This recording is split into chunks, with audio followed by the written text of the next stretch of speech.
સીએમની અધ્યક્ષતામાં કેબિનેટ બેઠક મળશે। સવારે 10 વાગે સ્વર્ણિમ સંકુલ ખાતે બેઠક યોજાશે। કેબિનેટ બેઠકમાં ચૂંટણી પરિણામોની સમીક્ષા કરવામાં આવશે। વહીવટી માળખાના ગઠનની માર્ગદર્શિકા અંગે ચર્ચા થશે। ઉનાળાની પરિસ્થિતિ અને જળ વ્યવસ્થાપન અંગે પણ ચર્ચા કરવામાં આવશે।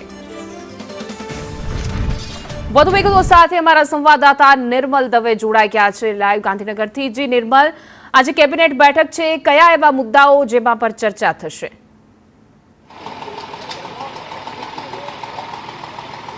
જો સ્થાનિક સ્વરાજ્યની ચૂંટણી પૂર્ણ થઈ છે, મતદાનના પરિણામ પણ આવી ગયા છે અને પરિણામ બાદ યોજાઈ રહેલી આ કેબિનેટ બેઠક છે।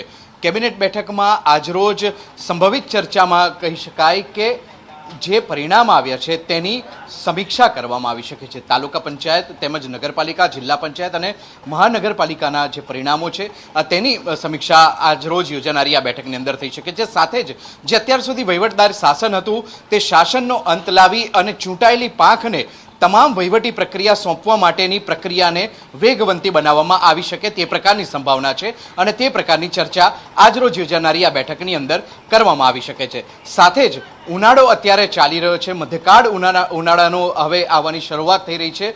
તેવા સંજોગોમાં રાજ્યમાં પાણીની પરિસ્થિતિ કેવા પ્રકારની છે, જળાશયોમાં જે પાણીનું સ્તર છે તે કેટલું છે તે બાબતની સમીક્ષા કરવામાં આવશે અને ત્યારબાદ પાણીને લઈને એક્શન પ્લાન પણ તૈયાર કરવામાં આવી શકે છે અને જે એક્શન પ્લાન તૈયાર કરાઈ રહ્યો છે તેની ઝડપથી અમલીકરણ થઈ શકે તે બાબતની ચર્ચા આજરોજ યોજાનારી બેઠકની અંદર કરવામાં આવી શકે છે।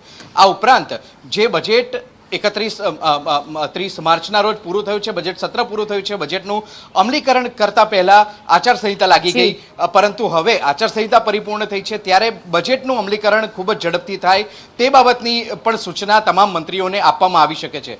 સાથે જ આગામી સમયમાં શિક્ષણ સત્ર શરૂ થઈ રહ્યું છે ત્યારે અનૌપચારિક ચર્ચા આ મુદ્દા પર પણ કરવામાં આવી શકે છે।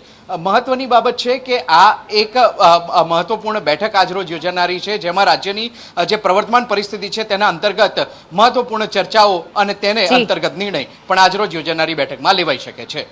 જી બિલકુલ નિર્મળ, સમગ્ર માહિતી આપવા બદલ આપનો આભાર।